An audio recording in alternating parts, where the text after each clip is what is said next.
Hello friends and welcome to Econo Hub. So friends, in today's video we are going to learn classification of software requirements. So friends, हम पढ़ेंगे जो software की requirements होती है ना, हम उनको किन किन तरीके में क्लासीफाई कर सकते हैं. सो फ्रेंड्स, सबसे पहले हम स्टार्ट करते हैं कि रिक्वायरमेंट किस तरीके से डिफाइन होता है. तो चलिए शुरू करते हैं. So friends, according to IEEE stands for institute of electric and electronic engineers standard 7 to 9. वो क्या कहते हैं? वो ये कहते हैं requirement is defined as follows.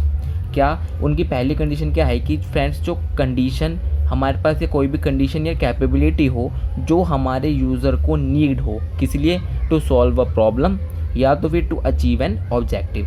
इनका सेकंड पॉइंट क्या कहता है? ये कहते हैं कि या तो हमारे पास कोई कंडीशन और कैपेबिलिटी हो ना, डैट मस्ट बी मेट और possessed by a system. Okay friends, और system component to satisfy a contract हो सकता है फ्रेंड्स, वो स्टैंडर्ड स्पेसिफिकेशंस हो सकती है और अदर फाइनली इम्पोज्ड डॉक्यूमेंट्स हो सकते हैं. एंड फ्रेंड्स, इनका थर्ड पॉइंट ये कहता है कि a document representation of a condition और कैपेबिलिटी एज इन 1 and 2. जो हमारे पास डॉक्यूमेंट रिप्रेजेंटेशन होगी किसी भी कंडीशन की या कैपेबिलिटी की, वो हमारी फर्स्ट और सेकंड पॉइंट के अकॉर्डिंगली होगी. सो फ्रेंड्स, अब हम पढ़ते हैं हमारी सॉफ्टवेयर रिक्वायरमेंट किन किन तरीक़ों से क्लासीफाई है. So friends, a software requirement can be of 3 types. So friends, जो हमारी सॉफ्टवेयर रिक्वायरमेंट है वो 3 टाइप की होती है. सबसे पहले होती है हमारी functional requirements, then second is non functional requirement and third is domain requirements. Friends, generally exam purpose से हमारे को functional requirements and non functional requirements ही थ्योरी पेपर में पूछा जाता है.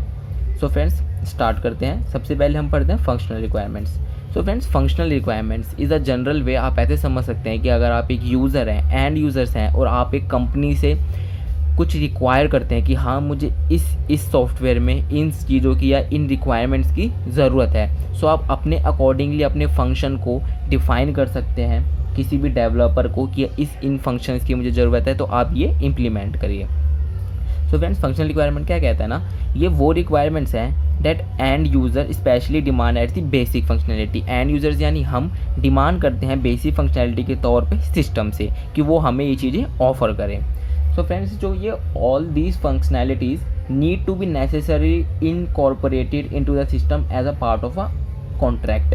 जो फ्रेंड्स, ये फंक्शनैलिटी है ना, नेसेसरी इनकॉर्पोरेट होती है हमारे प्रोजेक्ट के अंदर कि हमें एक कॉन्ट्रैक्ट दिया जाता है कि ये फंक्शनैलिटीज़ हमें बिल्ड करनी है, तो ये सारा हमारे कॉन्ट्रैक्ट के अंदर कवर होता है जो हमारी रिक्वायरमेंट्स होती है.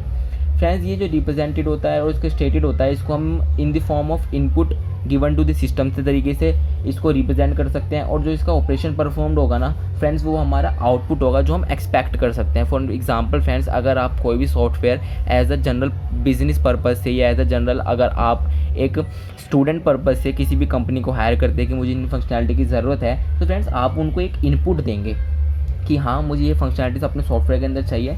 तो ऑपरेशन परफॉर्म होंगी ना, तो फ्रेंड जो आउटपुट होगा वो आप एक्सपेक्ट कर सकते हैं कि ये हमारा आउटपुट होगा. और friends, they are basically the requirements stated by the users which one can see directly in the final product. Friends, ये हम अपने फाइनल प्रोडक्ट में डायरेक्टली सी करते हैं, unlike the non functional requirements. हम एक फॉर एग्जांपल अगर हम कोई भी अगर सॉफ्टवेयर बनवाते हैं किसी भी कंपनी से, तो हम उसके जो एंड प्रोडक्ट होगा ना फ्रेंड्स, जो उसका आउटपुट होगा, जो उसका फाइनल प्रोडक्ट होगा, हम सारे अपने फंक्शंस उसके अंदर यूज़ कर सकते हैं. फॉर एग्जांपल फ्रेंड्स, मैं आपको बताऊं कि अगर हमारे पास एक हॉस्पिटल मैनेजमेंट सिस्टम है, उसके अंदर अगर एक देखा जाए, doctor should be able to retrieve the information of his patient, कि अगर वो इन्फॉर्मेशन सारी रिट्राइव कर सकता है पेशेंट की. And each high level functions requirement में इन्वॉल्व सेवरल इंटरेक्शंस और डायलॉग्स. जितनी भी हमारे पास हाई लेवल की फंक्शनल रिक्वायरमेंट्स होती हैं फ्रेंड्स, वो इन्वॉल्व करता है सेवरल इंटरेक्शंस और डायलॉग्स को, किसमें? Between the system and outside world. So friend, in according to accurate describe the functional requirements all scenario must be enumerated. सारे सिनेरियो हमारे इनमरेटेड होने चाहिए. There are many ways of expressing functional requirements. Friends, हमारे पास बहुत तरीके हैं functional requirement को एक्सप्रेस करने की, जैसे कि हमारा हो गया नेचुरल लैंग्वेज हो गया, अ स्ट्रक्चर और फॉर्मेटेड लैंग्वेज हो गया friends, with no rigorous syntax specifically defined ना हो, और एक फॉर्मल स्पेसिफिकेशन लैंग्वेज हो गई जिसके अंदर हमारे पास प्रॉपर सिंटैक्स हो. सो फ्रेंड्स, ये थी हमारी फंक्शनल रिक्वायरमेंट्स. सो फ्रेंड्स, अब हम पढ़ते हैं non functional requirements. So friends, non functional requirements क्या होता है ना, ये बेसिकली द क्वालिटी कॉन्स्टेंट्स होते हैं that the system must satisfy according to the project contract. हमारे पास क्वालिटी कॉन्स्टेंट प्रोवाइडेड होते हैं जो हमारे सेटिस्फाई करने चाहिए प्रोजेक्ट कॉन्ट्रैक्ट को। और फ्रेंड द प्रायोरिटी और extend to which these factor are implemented varies from one project to another. For example आप बिजनेस पर्पज़ के यूज़ कर रहे हैं, स्टूडेंट पर्पज़ से यूज़ कर रहे हैं, तो फ्रेंड्स वो वैरी करेगा प्रोजेक्ट टू प्रोजेक्ट। फ्रेंड्स इन्हें हम नॉन बिहेवियरल रिक्वायरमेंट्स भी कहते हैं। सो फ्रेंड्स इनके है ना, they basically deals with issues like, ये बेसिकली फ्रेंड्स डील करते हैं इश्यूज़ की, लाइक पोर्टेबिलिटी हो गया।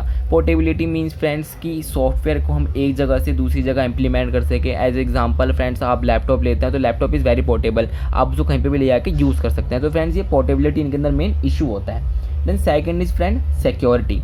सिक्योरिटी भी इनके अंदर फ्रेंड्स मेजर इशू होता है, क्योंकि हमारे पास एक मेजर कॉन्ट्रैक्ट प्रोजेक्ट कॉन्ट्रैक्ट होता है, उसके अंदर हम सारी क्वालिटी कॉन्ट्रैक्ट्स को डिफाइन करते हैं, इसलिए हमारे पास सिक्योरिटी एडवांस नहीं होती। मेंटेबिलिटी फ्रेंड, जो इसकी मेंटेनेंस होती है ना नॉन फंक्शनल रिक्वायरमेंट की, वो हमारी हायर कॉस्ट करती है फंक्शनल रिक्वायरमेंट्स के अकॉर्डिंगली।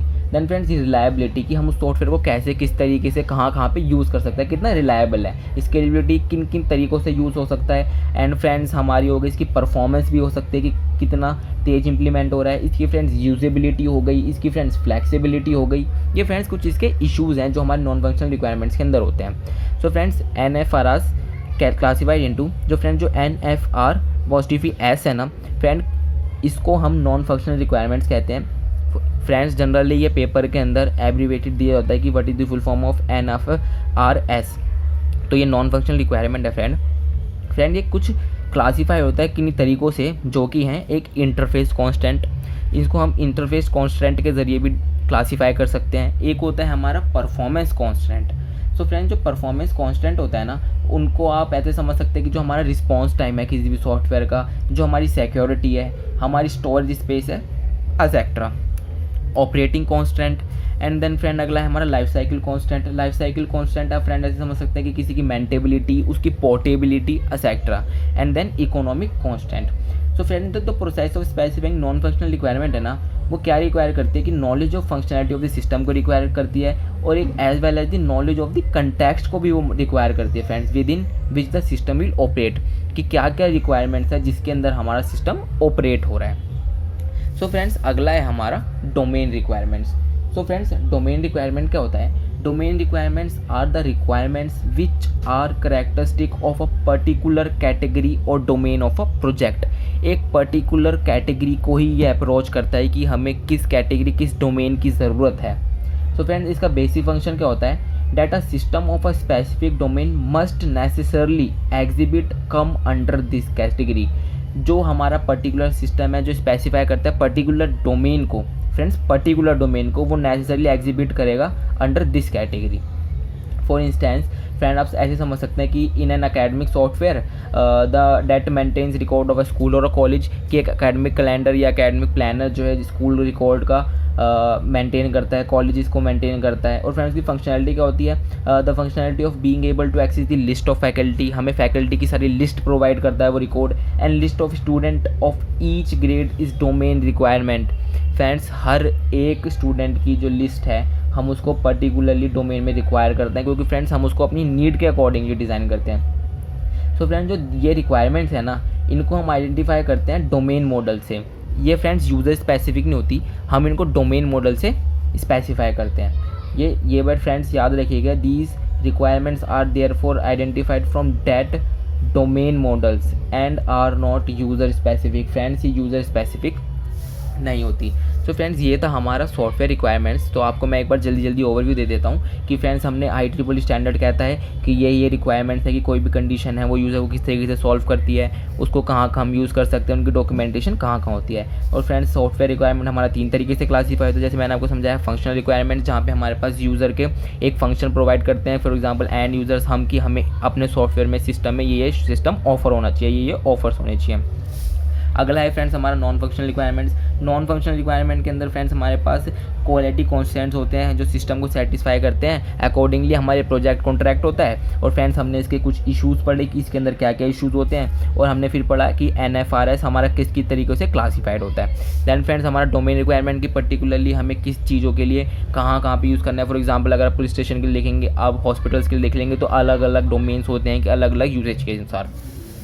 सो फ्रेंड्स ये था हमारा classification of software requirement. So friend अगर आपको कोई भी क्वेरी हो आप कमेंट सेक्शन में राइट कर सकते हैं। So friends, thank you.